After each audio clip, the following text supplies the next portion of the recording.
Hello everyone. सो हमने last video में day 1 की पजल की थी। आज हम डे 2 पर आ गए हैं। तो फटाफट से आज मैं वीडियो को लंबा नहीं करूँगी क्योंकि मैं इंट्रोडक्शन एंड एवरीथिंग क्या सीरीज़ है क्या पजल है मैं ऑलरेडी डे 1 में बता चुकी हूँ, तो बार बार रोज़ आपको बोर नहीं करेंगे। ठीक है, तो फटाफट से डिले नहीं करते हैं, डे 2 की पजल पे जंप करते हैं। किस बारे में पजल है एंड प्रोसेस तो आपको पता ही है, मेरे साथ साथ सॉल्व करना है या फिर वीडियो को पॉज करके try and then see my solution as per your level, as per your understanding. ठीक है, तो पजल है हमारी 8 persons sit in a row, 4 person face south and 4 person face north and rest face south. तो simple linear sitting arrangement की puzzle है ये। ठीक है, तो इसको आप सिटिंग अरेंजमेंट में भी डाल सकते हो, पजल्स में भी डाल सकते हो। तो अगेन बैंकिंग में इस तरीके की पजल्स आती हैं एंड MBA के जैसे अगर मैं CMAT की बात करूँ उसमें आ जाएंगी आपकी। स्नैप में हल्का फुल्का सिटिंग अरेंजमेंट इस तरीके का आता है, बिल्कुल आता है। एंड एक दो बार तो मतलब 2-3 बार तो कैट में भी अरेंजमेंट की पजल्स आई हैं। थोड़ा सा इसे लेवल ऑब्वियसली हाई होता है, ठीक है, बट अगर आपको बेस आता है तो ही आप वो बना पाओगे। बेस में इशू है तो कैसे बनाओगे, राइट। तो 4 बंदों का फेस नॉर्थ है, 8 में से 4 का नॉर्थ है तो ऑब्वियसली बाकी 4 का साउथ है। 3 persons sit between A and B and one of them sit at end of the row. Okay, A और B के बीच में है 3 लोग एंड इन दोनों में से कोई एक बंदा एंड पर यानी किनारे पर बैठता है। तो पहले तो भैया जी हम 8 बंदों के लिए ऐसे बना लेते हैं, 2 3 4 5 6 7 एंड 8 बंदों के लिए हमने सिंपल सिटिंग अरेंजमेंट बना लिया। अब मुझे नहीं पता कि A कॉर्नर पर है कि B कॉर्नर पर यानी एंड पर है, बट यहाँ से इस लाइन से मुझे समझ आता है कि B किधर फेस करके बैठा है और B किधर साइड पर आ पाएगा। देखो कहता है C sits second to the right of B who faces north. अब ये हु किसके लिए है, B के लिए या C के लिए? मैंने कल भी मतलब प्रीवियस वीडियो में बताया था आपको कि हु हमेशा नियरेस्ट सब्जेक्ट के लिए होता है। ठीक है, तो यहाँ पर हु जो है वो B के लिए है, इसको C के लिए मत समझ लेना, पूरा गड़बड़ हो जाएगा। ठीक है, तो B नॉर्थ फेस करके बैठा है एंड C उसके सेकंड राइट में है। अब ये नॉर्थ एंड साउथ से आपका राइट एंड लेफ्ट पूरा चेंज हो जाता है। तो वहाँ से आप स्टार्ट कीजिए जहाँ से आपको किसी बंदे की पोजीशन या डायरेक्शन मिल जाए। तो मुझे B की डायरेक्शन मिल गई एंड क्योंकि पिछली लाइन में बोला था A और B में से कोई एक बंदा किनारे पर है तो उससे मुझे समझ आ जाएगा कि किनारे पर कौन है। देखो B अगर इस किनारे पर मैं बिठा दूँ B को और फेस उसका नॉर्थ है तो उसका राइट पड़ेगा इधर की साइड पे।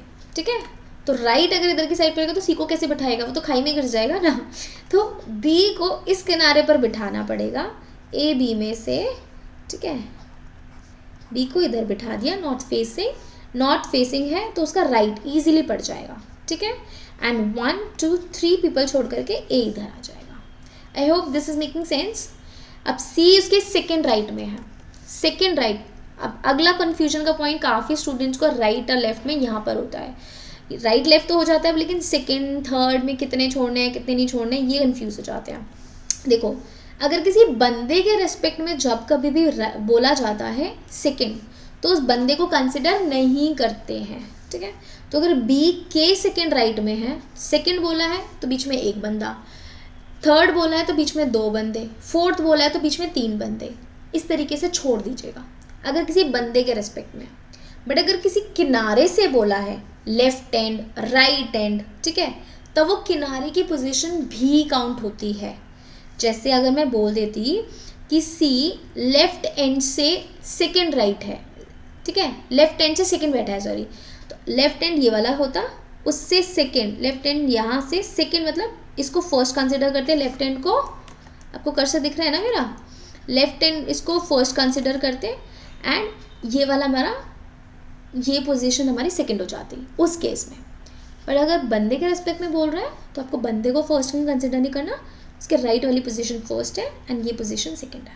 ठीक है, तो B एक छोड़ा, C second right, B north facing है तो राइट इधर की साइड पड़ेगा। समझ आ रहा है? नहीं तो एज यूजुअल कमेंट में लिख देना, I will clear your doubt. आगे कहता है D and B face the same direction. Same direction मतलब D भी नॉर्थ फेसिंग है but they do not sit adjacent to each other. ठीक है जी, तो D यहाँ पर नहीं बैठता, मैंने छोटा सा D लिख करके क्रॉस कर दिया। E sits third to the left of D and face opposite direction to D. Okay जी, तो ई की डायरेक्शन साउथ है बिकॉज डी से ऑपोजिट है and D is north, but E जो है वो डी से थर्ड लेफ्ट।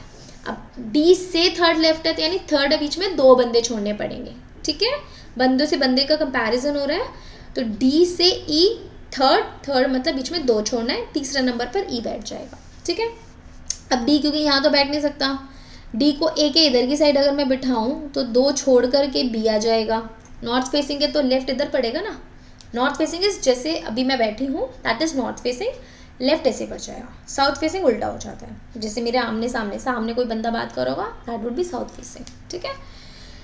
तो डी सी और ए के बीच में तो पोजीशन मेरी क्लियर नहीं हो पाई। अब ए के इधर की साइड पे अगर मैं देखूँ, दूसरी साइड पे अगर मैं डी को इधर रखती हूँ तो दो छोड़ करके, थर्ड है ना, दो छोड़ करके सी वाली जगह पर ई बनता है, यहाँ भी पॉसिबल नहीं है। अगर मैं बिल्कुल कॉर्नर पे देखती हूँ इस राइट एंड पर, तो दो छोड़ करके ए वाली जगह पर बनता है, यहाँ भी पॉसिबल नहीं है। तो डी के पास राइट एंड से सेकंड वाली जो पोजीशन है वही बचती है, ठीक है, बाकी सारी पोजीशन पॉसिबल ही नहीं है। तो दो छोड़ करके ई इधर हो जाएगा, समझ आया। और डी नॉर्थ फेसिंग है और E south facing because opposite direction है।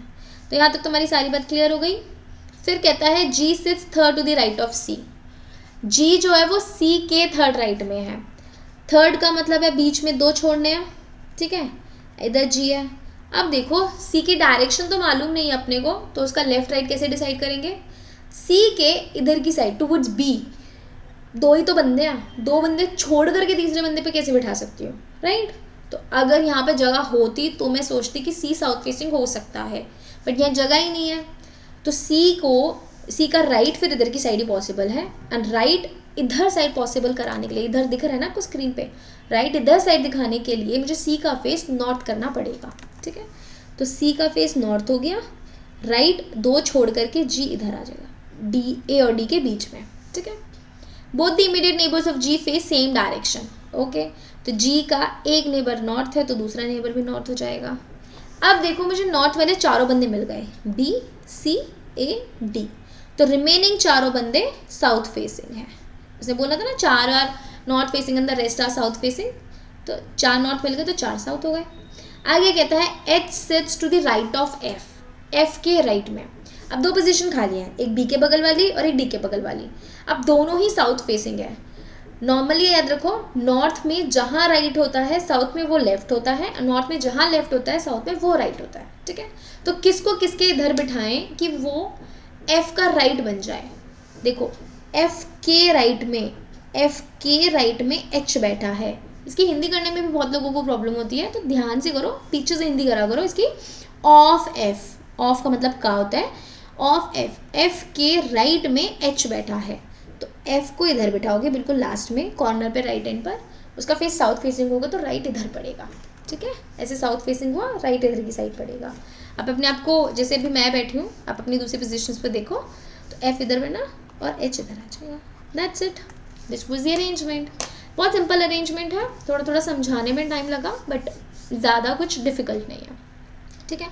बट अगर आपको क्लियर है ये सिटिंग अरेंजमेंट, आपको पता है कि मुझे अच्छे से आते हैं, then try to solve this puzzle in 1.5 minute. इससे ज़्यादा आपको समय नहीं लगना चाहिए, 1.5 minute max 2 minutes answering the question. क्योंकि अगर you are very much confident कि इस टाइप की आपने काफ़ी पजल्स की हुई हैं, तब सेकेंड आपका हर्डल आता है कि आप क्या सही समय पर इसको कर सकते हो।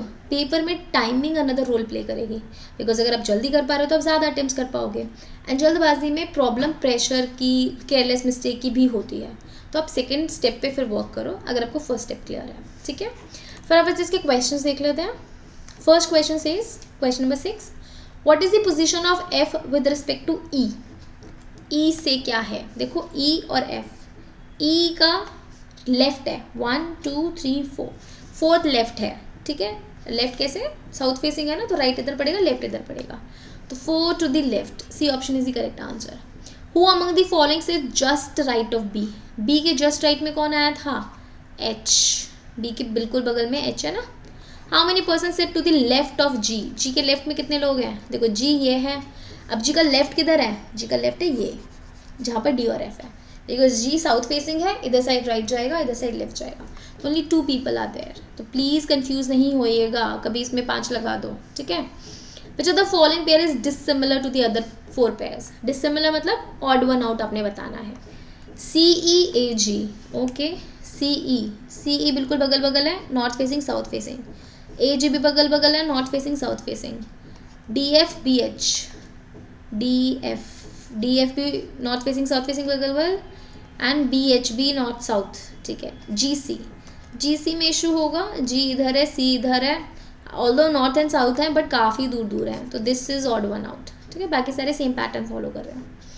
If all the person rearrange their seating position and now they sit in alphabetical order from left end of the row, direction of all person remains the same. Okay. अब उनको A से लेके F तक है ना, मेरे पास 6 बंदे नहीं 8 बंदे ना, A से लेके H तक, ठीक है। अगर उनको अब अल्फ़ाबेटिकली लेफ्ट साइड से लगा दूँ, डायरेक्शन में कोई फ़र्क नहीं है, then how many person will remain on their positions, ठीक है। लगा देते हैं भाई फटाफट से। ABCDEFGH, only 1 person remains in their position, बाकी सारे तो चेंज हो गए हमारे, right. Only 1 will be my answer, B option से correct answer. So this was our puzzle of day 2, ठीक है। आई होप आपको समझ आया हो, एंड आई होप आपको थोड़ा सा कॉन्फिडेंस आया, जो छोटे छोटे से डाउट्स कभी कभार आपको आ जाते हैं वो क्लियर हुए हों, एंड जिनको ऑलरेडी क्लियर है वो उनके लिए मैं ऑलरेडी बता चुकी हूँ कि आप सेकंड स्टेप पे वर्क करो, टाइमर लगा के करो, मेक श्योर कि आप 1.5-2 मिनट में आप पूरी पजल सही कर रहे हो without making any careless mistake. चलिए मिलेंगे अगली वीडियो में, but before closing this video एक अनदर अनाउंसमेंट कि हम कैट के नए बैचेस स्टार्ट कर रहे हैं 2025 के लिए। ऑफलाइन एंड ऑनलाइन दोनों ही बैचेस हैं। इससे रिलेटेड जितनी भी इन्फॉर्मेशन है वो आई बटन पर आपको आ रही है वीडियो पर, उस वीडियो को देख करके आप सारी इन्फॉर्मेशन ले सकते हैं, नहीं तो हमें दिए हुए नंबर्स पर भी कॉल कर सकते हैं। और अगर कोई भी इशू है, कोई भी ऐसा टॉपिक है जो कुछ नहीं समझ आ रहा, बीट क्वांट या फिर LR का, तो please do let us know in the comment section, will be very happy to help you guys. चलिए बाय बाय, टेक केयर, मिलेंगे नेक्स्ट वीडियो में। Till then keep self facing yourself.